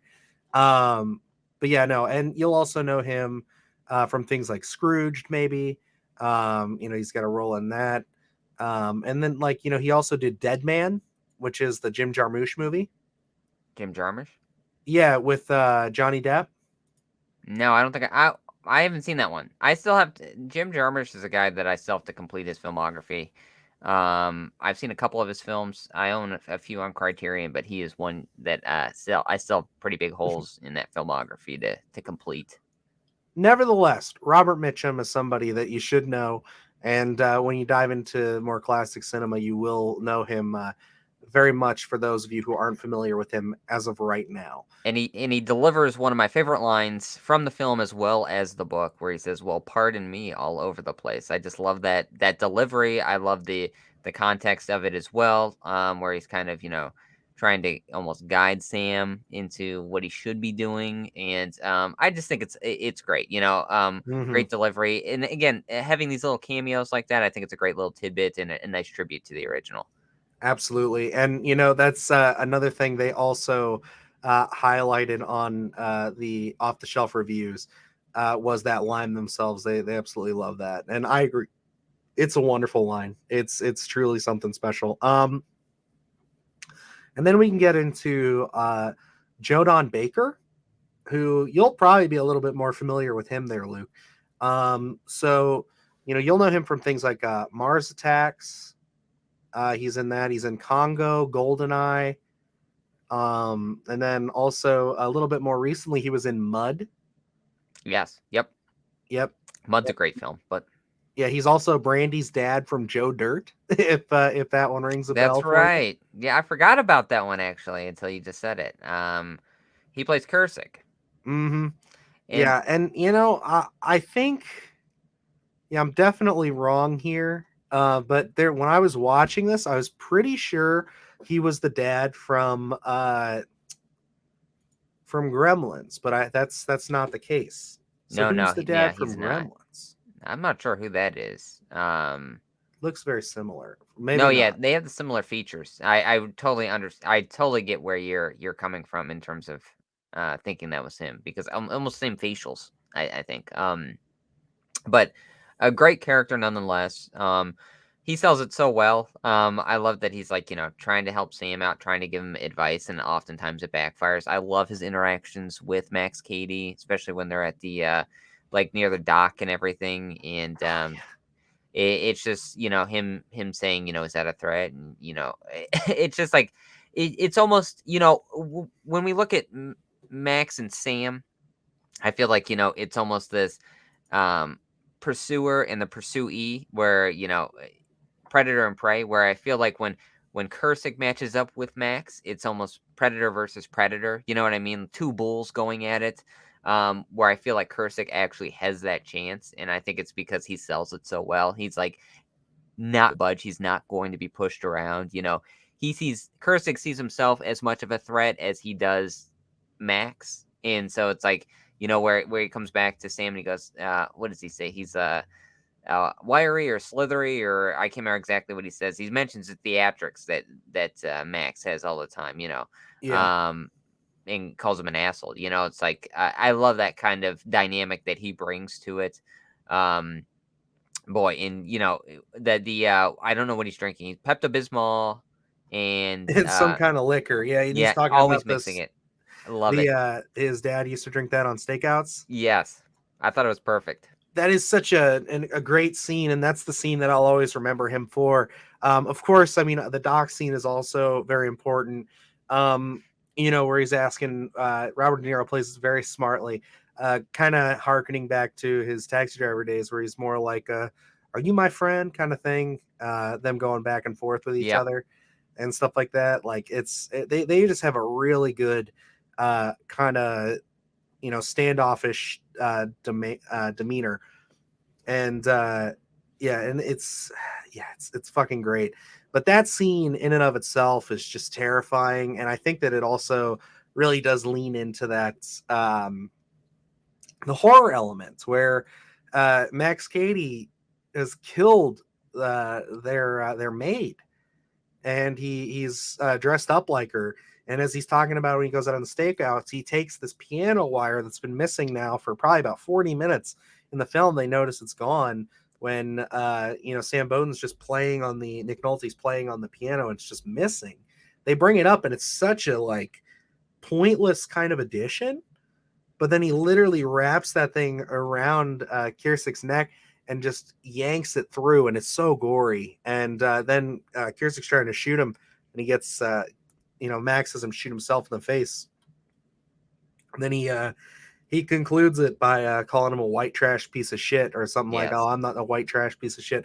It's kind of a callback to that it's again that narcissistic ego to Max of just like he can't be seen as anything lower than these people because he knows that in the grand scheme of things he's not a part of them. They're upper middle class and everything like that. They have like these high society paying jobs, and it's just like he just wants to be right there with them. It's so interesting. And that's where you're talking about that kill where, it falls in that line of Giallo for me, where it's really like we have the piano wire, we have the extreme blood and the gore. I think it works so well. One of the most notable scenes, I think, in the film. Again, this falls into horror, but very mild in terms of the killing, on-screen killing and stuff like that. But when they lean into it, they make it count, and he's a character, Kursik's a character where, I think you would feel comfortable having him there in terms of, you feel like he's going to take care of business, but he's that brute. Whereas Max Cady plays it more so as he's very thorough, he's very intentional, and he's always going to be one step ahead of you. Absolutely. And then kind of getting into a couple of the final people we can discuss here. We can start going over kind of our main family cast here. I want to start with Jessica Lange. I mean, she's phenomenal. A lot of you guys will know her from American Horror Story. I know her from the 70s King Kong, things like that. She's a fantastic actress. And I think she gives a really, shocker here, fantastic performance here. But just in the sense of just the distrust that she has for Sam, because they have that history of Sam being unfaithful. And she just like kind of is expecting it to happen at some point. And then just like the moments that she gets with Max Cady are very interesting as well. And originally were not in the script. Yeah. If you didn't know already, Jessica Lange was the one to recommend to Martin Scorsese that they have another couple of scenes where she gets to speak with Max Cady, because beforehand she only really got to confront him at the end. And so they added in the scene where Max Cady drives up with the dog collar, which is one of my favorite scenes. Where he just hands it to her and he's dropping all these hints. Just so sick and sadistic how he's just like, "Oh, I can see him now. Sitting next to your leg, all fluffy, big dog, just while you're painting away, doing your studio drawings or whatever, and he's just describing her life. And then she's realizes who she's talking to. It's just so interesting, like really into that sadistic kind of stalkery kind of methodology that he is portrayed in this film. Yeah, and that's where Max Cady is a big selling point of this film, but the family unit, you need that in order to have that kind of opposing force of Max Cady. And Jessica Lange as Lee here, I mean, again, a more of a reserved performance just because of the nature of Max Cady and how we kind of divvy up the roles here. But Jessica Lange makes everything in this count, and that's where it's like her tension is with Max, especially toward the end of the film, but throughout the rest of the film, it's with Sam, and I think that really sells this idea of. You look at Sam, he's a lawyer. They're a very well-off family. And you think, okay, again, from the book, everyone's all happy. It's a strong family unit, but the idea, the twist that they've turned into this is that Sam's indiscretions. He's been unfaithful in the past, and Jessica Lange sells that performance. Like, you already feel like something's off by the time before you even get to that, and the tension that you feel between Sam and Lee is very evident in Jessica Lange's performance. Almost this kind of, not necessarily dismissive, but annoyed at Sam all the time, no matter what. Like when he asks about, or she says something about having a gun, and he said, "Do you really think that would be a good idea?" And she said, "We'll probably end up using it on each other." And I think that's very intriguing, and really says a lot about how Lee feels about Sam in her heart. And you bring up that uh, interaction between her and Max. Again, such a defining moment in the film where I can't imagine. We did Christine in the transformation of Christine not showing up initially in the film. I can't imagine Cape Fear not having that interaction between Lee and Max, because it's like it adds so much. Because before it's just been so much Sam and Max, and then as soon as Max shows up, and we already know who he is, but she has no idea. And Yeah, it adds really a ton to the final confrontation on yeah, the boat. Just that he's had these interactions not only with Sam but also with his wife Lee, and then of course we can kind of move into you know our final actress here, Juliette Lewis, who this is her first film, so we got to give her props for that. She fucking kills it. And she is I think one of the scenes that kind of really fucks me up when I watch this movie, and just shows it's just this perfect dynamic between her and Robert De Niro. And it's not the scene you're thinking. It's not the scene in the theater. Okay, that scene's gross, yes, but it's not that. It is when he's on the boat and he asks her if she brought sexist or sexes, sexist. and she's like, "Oh no, I memorized it for you and all this stuff." And then he's just like, well, why don't you start repeating some of the best parts, the good parts and stuff like that? And she can't, and you can tell that she's just realizing how much of a child she still actually is. It's that realization, everything smacks her in the face. She starts like getting upset and crying.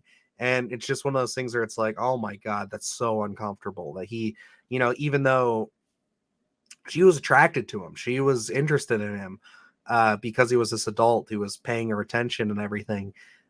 She kind of realized in that moment, like, oh my God, I've been played this whole time.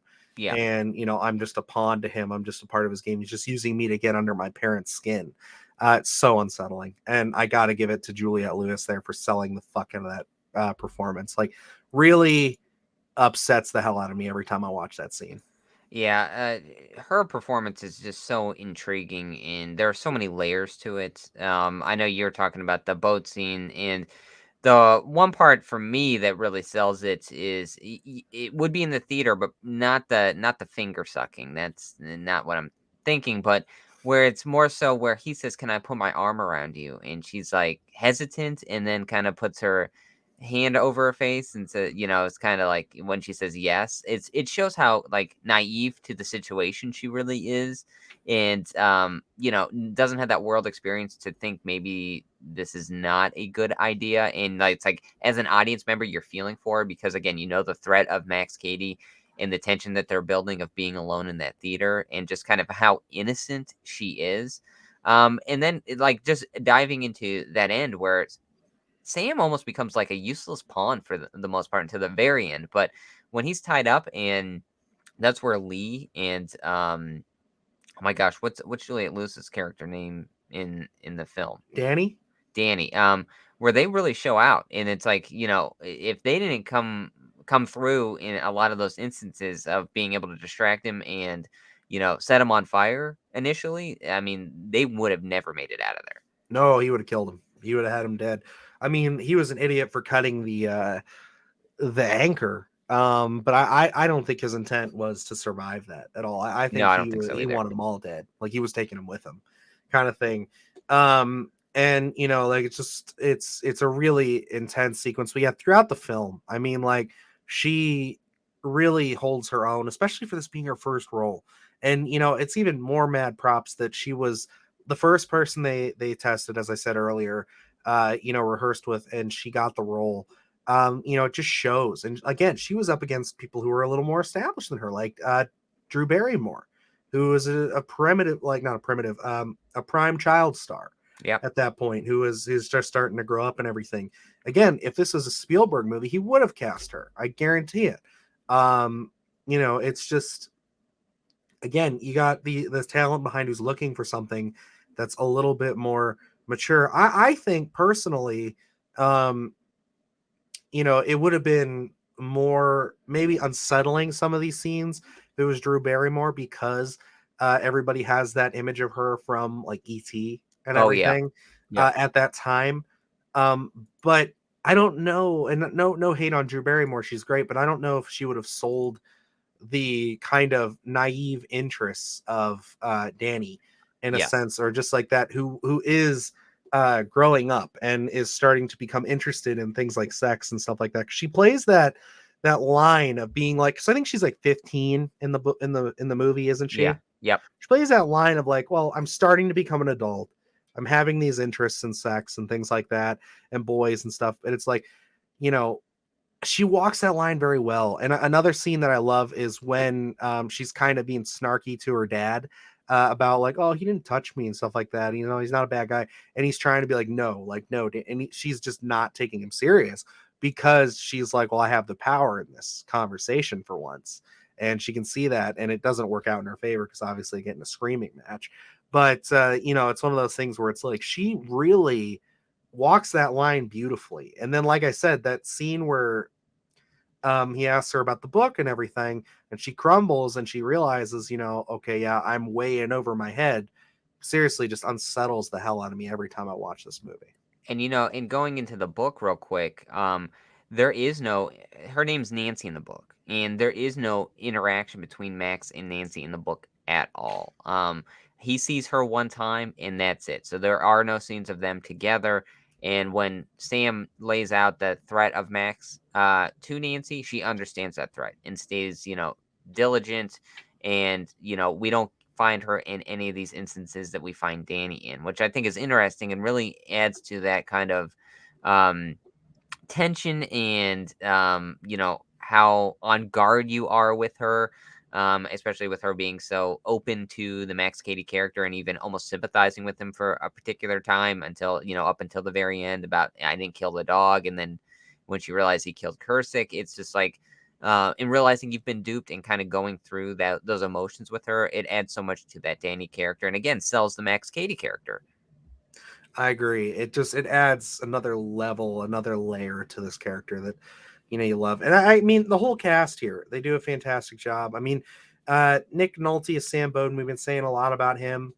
I think we can touch on him a little bit. I think that, he does have to play second fiddle to Robert De Niro in this, in a sense where he doesn't get to be that, eccentric. He's more reserved, but really I think where it shines through is his paranoia. And just him having to kind of break down and really become honest with himself throughout the film. And, I think it's great that one of the things that they highlighted in that review, and then one of the things that I saw in the trivia here, was that for the role of, Sam Bowden, when Nick Nolte saw what Robert De Niro was doing when he was working out all the time and he's getting himself in shape, really committing to this, he was like, well, if you're going to slim down, then I'm going to bulk up a little bit. So he makes himself look a little bit more out of shape, a little bit more comfortable and things like that, to really kind of add on to that kind of, mentality and that kind of visual aesthetic between the two.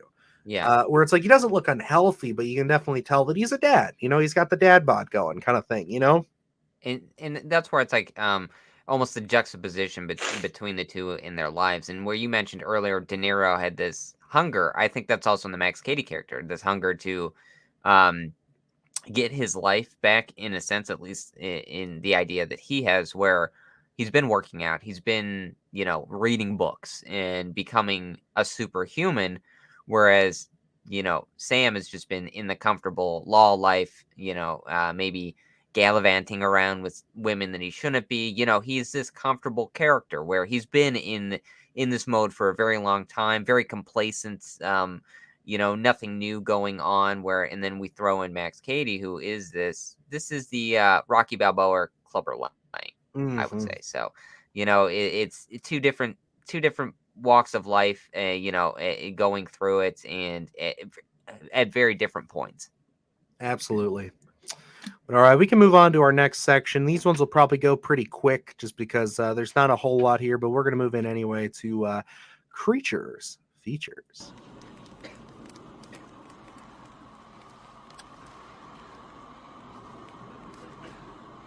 You gotta be fucking kidding.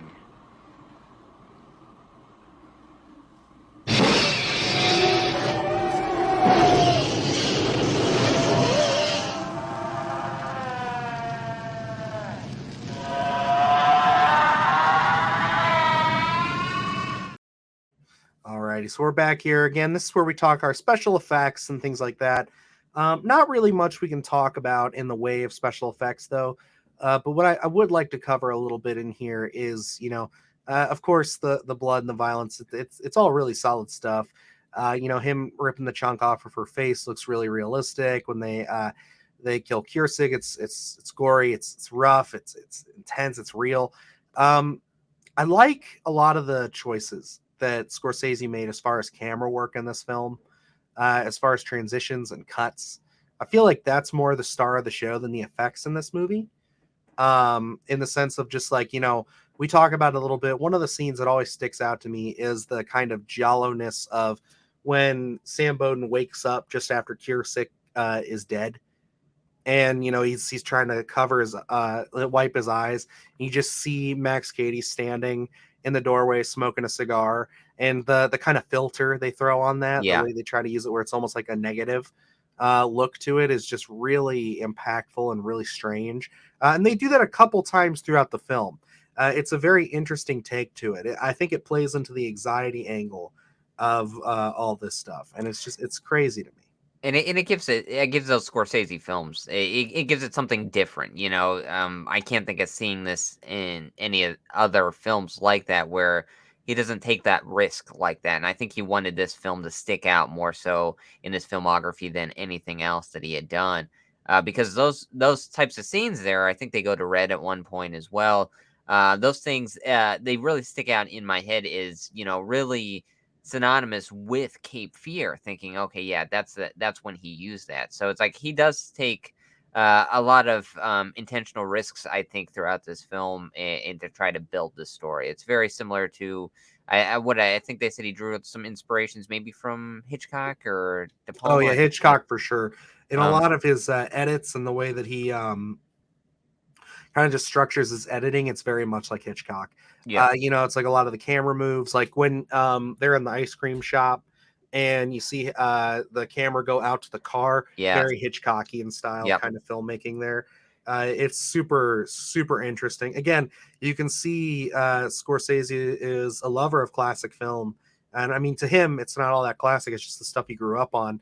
But you see that through a lot of frames in this movie, and just how it kind of bleeds in. And it's like, it does have that really nice element of being a modern take on this story, while still retaining some of that old world style of filmmaking. And it's like, I guess you really only get that with Scorsese, I feel like.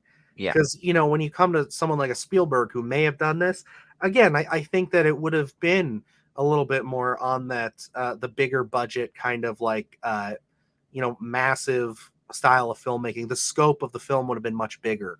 And I think with this, you get a more intimate, more thriller based kind of film. Yeah. And that's where, like, I always remember the scene where the fireworks are going off. And I think that's such a stylistic thing. I do think what they say, he used green screen for that. I don't think Scorsese usually used green screen. Maybe. I didn't look into that For part. the fireworks, I think that's where it is. I think they said De Niro was standing or sitting on the wall in the background was technically green screen. So it's like, in that stuff is so vibrant. I always go back to, especially the interior of that when Sam and Lee are inside, having their discussion about Max and about their marital problems and things, and we're seeing the bright lights from the fireworks through the curtained window always stick out to me. And just this is almost, I was thinking about this, especially those interior shots of Sam and Lee all the time, feels almost like a play a lot of the time. And I feel like Cape Fear could translate into almost a theatrical play at times, especially like that whole scene with them inside and Max sitting on the wall and stuff like that. It feels so intentionally play-like to me, like very theatrical. Yeah, no, I think that it definitely could translate well. I think, if you cut down the places they have to go and stuff like that in the film, Yeah. and keep it real centric to the house and stuff like that, you could definitely see this coming out on a stage. But yeah, I think the blocking is very similar.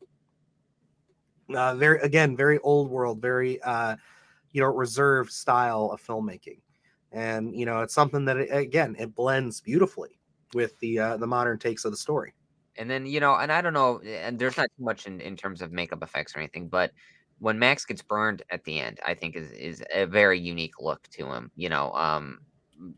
I don't know exactly what it went to take that, how much makeup is applied there or anything like that, but again, he looks almost monster-esque, you know what I mean? Where it's like, he's missing some hair, the bubbling skin and everything. It really sells it.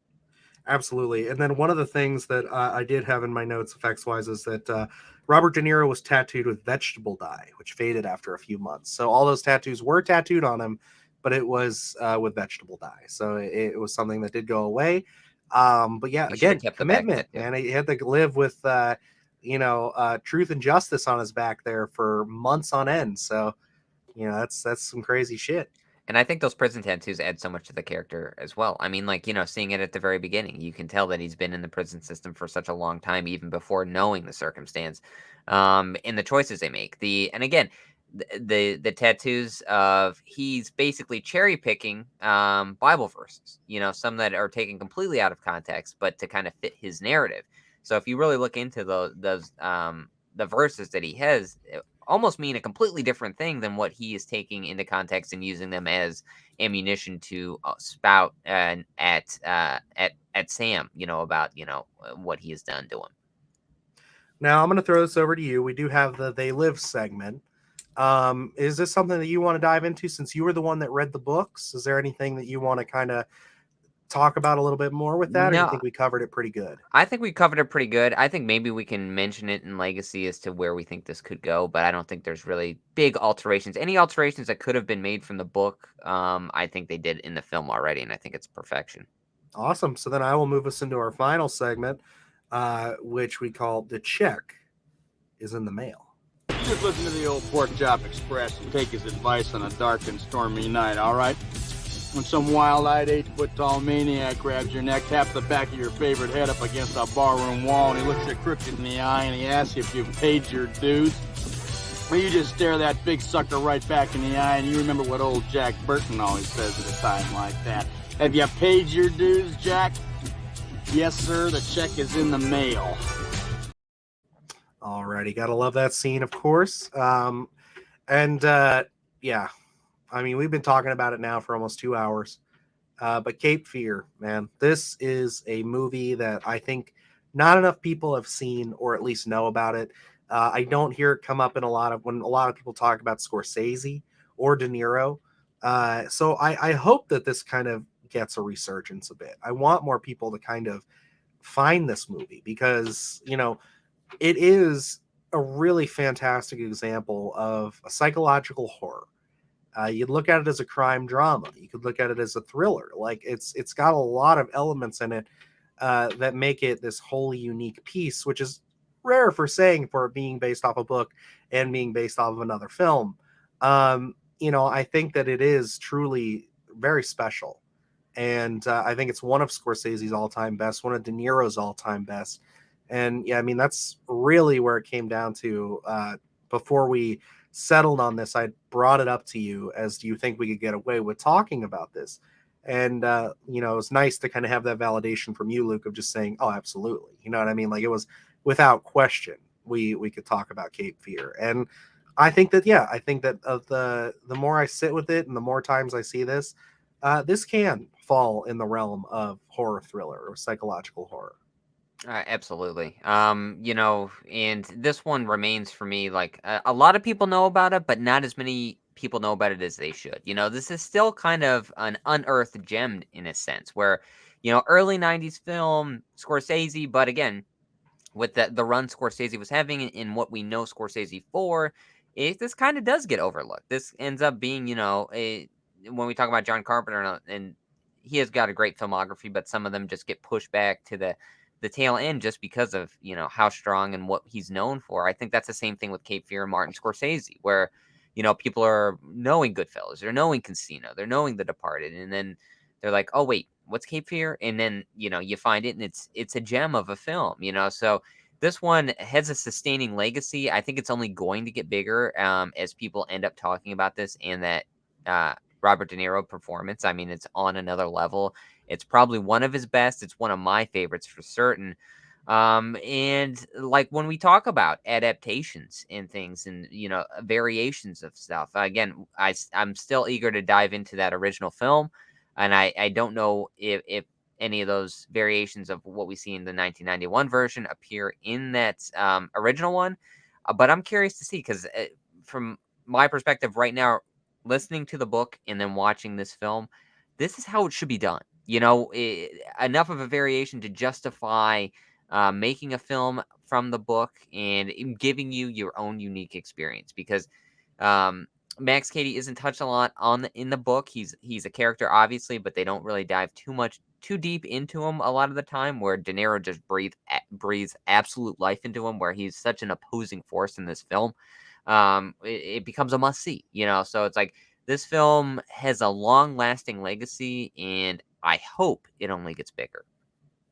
I agree with you right there, 100%. It is truly something that, again, you might be right that a lot of people probably know about it. I don't know if a lot of people nowadays who are just getting into film really understand, I think, what an impact this movie should probably have when Yeah. it comes to the dealings of a psychological horror or a psychological thriller.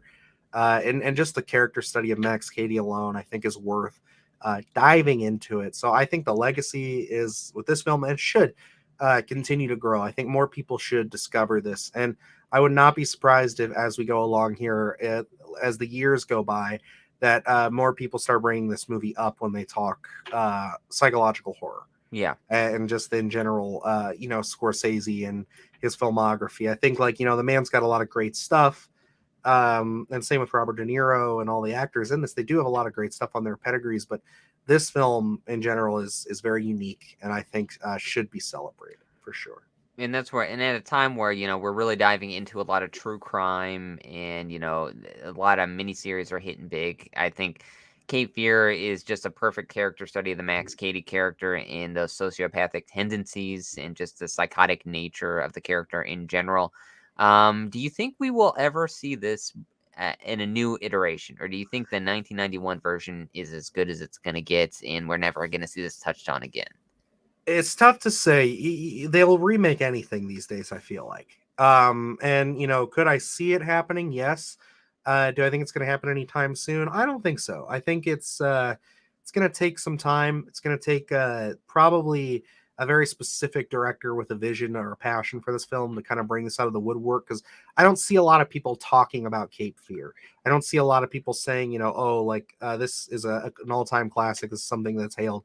You know, I don't see producers thinking, oh yeah, let's throw this in theaters to put butts back in the seats. Do I think that it can be done competently? It's going to depend on the production studio. It's going to depend, again, who they have on the script and who they have behind the camera and how they're going to change it. Because to me, this is a definitive story right here. I think that, Yeah. you know, I don't think you get any better than this. And again, I got to see the original, but it is one of those things where it's like, I have a hard time believing that that's going to, you know, compare to a lot of how this has affected me and everything. And I think that, even though I might respect it, I still think this is the definitive version of the story. Yeah, and I'm gonna go with you on that. I do think that coming from the source material, there's a lot to still experience on screen. Not seeing that original film though. Um, so I think maybe there's something there. Do I think it'll be an actual film itself? No, I think this could live life as a miniseries, maybe a 5-parter or something like that. And then just kind of incorporate maybe some of the 1991 themes as well as the Executioners themes, because there is a lot that appear in that book that never appeared on screen here. So maybe they could do a little something with that. I don't know necessarily if it should. I mean, if right casting, I mean, maybe it's hard to live up to that De Niro performance. As I was watching this and as we talked and we had our little a town hall meeting of what could have been with the Silent Night, Deadly Night series. I kept, one of your choices, Ben Foster, kept coming into my head as potentially doing a Max Cady version. Could be really interesting to see where he would take, seeing that Hell or High Water performance. I think maybe he could bring something interesting there. I don't know. I think there may be a couple actors out there that could do it. I think it would be a bold take after trying to live up to that Robert De Niro performance, but maybe one day we'll see it. I would love to see the attempt. Do I think they can get it? It's gonna take a tough. real special actor with a lot of passion and to match that commitment level to get them there. But we'll see. We live in some interesting times. We will have to see TBD. what happens and where they think we'll go with the story of Cape Fear. But yes, that I think is going to wrap us up here, guys. This is definitely a fun one. Enjoyed talking about this. I'm all bundled up. I'm a little cold right now. We're in the negatives. Actually, we're at 5 degrees now, Luke. We've warmed up a bit. There we Over go. the last couple of days, but we were at about jostling between 4 and 5 degrees right now outside. So Already it is in December. I know it is Christmas Eve. I know a lot of people are going to be wanting to watch their Christmas specials, but hey, if you're just stumbling across this, after the holidays, I think this would be a great one to throw on. I think this would be an interesting one if you've never seen it. I mean, you got a lot of it spoiled for you here, so why are you listening to it? But even if you haven't seen this one in a long time, throw it on and see how you feel, especially leading into the new year. I think this is a very fun reappraisal to give to this movie. It's great. And yeah, we got a lot coming to the channel. I guess I'll say it right here for our dedicated SplatterCast listeners. If you listen to every episode that we have, or at least most of them, and you stumble onto this one, we should let you know, obviously you saw a little bit of the changes taking place here with how we're doing things with the way we're structuring some logos and things here. Of course, our segments stayed the same. I didn't have enough time to kind of go through and do everything. But we are changing up some things, and I think it's fair to mention it here rather than to wait for the update. Like, we'll still bring it up in the update video, but we are going to be dropping the episode every 2 weeks. So we're doing that in hopes to bring more content to the channel. More stuff like we did our Silent Night, Deadly Night reviews, we did our Halloween reviews. We like doing all that. It's all great. But we want to make these a little bit more centric, a little bit more research, depending on each film. And we just want to be able to have the freedom to do a little bit more with it. When we first rebooted this, the podcast was primary. The other videos kind of trickled in as they went along. And so, now that we've kind of been at this for a while and we're coming up on our year mark, we're deciding, hey, maybe we drop this down to one podcast a month where we'll make them definitely long and in depth, where we're talking all the segments. We're going to revamp all the segments. I think we'll keep the titles for the most part, but I am going to be cutting a lot of the footage out because we do get copyright claimed on basically every single one of these. And it's something I would like to avoid if we ever want to monetize the channel down the road. So there will be some major updates coming, hopefully for the best. I mean, I think for the best. I think Luke's pretty positive on it. We can have the opportunity to dive a little deeper. Because, I mean, to be fair, there have been a lot of weeks where we hit it out of the park, but then there's also a lot of weeks where it's like, man, we have to review this new movie. We got to talk about this. We got this news. We got this trailer. We got this other video we play and we got to get out. And then it just pops up on us. It's like, oh, shit, we have to get the podcast episode out like in 2 days. Like we got to Yeah. get this done. So, we want to make sure that the quality stays high for you guys. And that's really where our mindset is with this. Yeah, and looking at this one, the Cape Fear one, we hit a 3-week prep here, and I think we were better for it just because we were able to dive a little bit extra, get a couple more viewings of everything, rather than trying to rush it out in our 2-week nature. So, and plus with that once a month drop, I mean, we just discussed this for 2 hours, so you can probably pretty much bank on probably at least a 2-hour podcast a month, but that also gives us, to diversify the channel, as Dylan was talking about with video essays. There's primetime terrors that we want to do. We did the Silent Night, Deadly Night, reimagining, I guess, of what we would do. That's hopefully going to be a reoccurring thing going on every few months on the channel. So there's a lot that we want to get done, and doubling down every 2 weeks for the podcast was just something that was eating up a lot of research and time. Whereas if we just do this once a month, I think the podcast will be better and the content will be even greater on the channel. Yeah, because we still have our weekly news show where we're definitely, at least you're guaranteed to get that each week from us, as long as things are permitted. Of course, we are both family men and relatively new family men, so we got to make sure that we're putting them first, of course. But I think we stay on top of it, whether it's just one of us or two of us. We are always doing our best to get you guys the news, as long as StreamYard cooperates. But we also have live streams that we want to be doing more of those. We've done a couple of those the later half of this year, and they've been a lot of fun. We just did the Jack Frost one, which was a good bit of fun. A lot of people popped in there to say hello, which we appreciate. And, it's just like there's a lot of great content we want to do and want to keep going. So, to cut down on this, I think we can give you a higher quality show, and we can give you a higher quality, output of other videos. And then, of course, this also gives us the opportunity to catch up on some of the other platforms. Because, in the update video, we'll talk about that, how, with the Splatterthon, I think it was Hellraiser is where we dropped the ball. Because it was my job to upload usually how it would structure is I do the video and Luke would do the audio on the on SplatterCast, or for the other platforms. I had to take it that week and I totally forgot. And then I meant to change it, meant to put it up there, kept forgetting. And because again, we were midst of Splatterthon at that point, or about to get into it. And so, it was one of those things where I let the ball go too long, and then, everything kind of just fell to the wayside. So we're also kind of trying to free up a little bit of time to get some of these backlogged episodes that are on YouTube onto the other platforms. So if you listen to us on there and you're just kind of stumbling across us, no, we didn't disappear again. We just kind of dropped the ball in that place, which is something I'd like to avoid. I think that, we learned a lot here.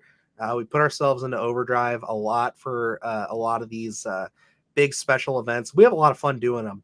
But we definitely think that cutting this down to once a month will give us an opportunity to not only be able to do this at a more reasonable pace, but also, again, higher quality. That's all we strive for this, is bringing you guys higher quality. And, once we can kind of cross into the 1,000 mark of subscribers, we can start kind of monetizing our content a little bit.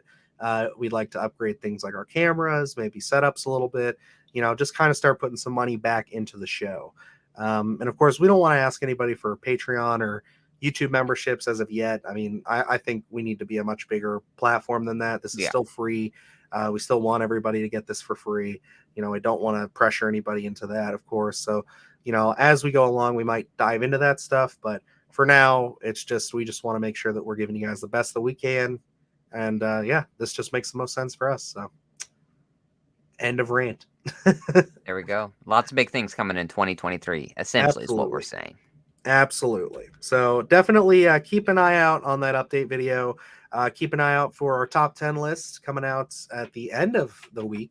With that's going to be a lot of fun to shoot. And all of our other content for Silent Night, Deadly Night, and December to Dismember is already all up. So check that out, as well as our reviews from the last month with things like The Mean One, Christmas Bloody Christmas, and Violent Night. So lots of good stuff, and our last podcast being Christine, so I'm going to mention that as well. So definitely check all that out, and I guess follow us on our social media, of course, at SplatterCast Pod. We're also going to make that inclusive to this banner as well. So, alrighty. So I guess that about wraps it up here. Luke, you got anything left for him? I do not. I think we covered it pretty much in its entirety. Alrighty. 2023 is going to be a big year for us, and expect a lot of diverse content coming out. 100%. So until next time, I'm Dylan Newell. And I'm Luke Janesco. And remember, stay scared.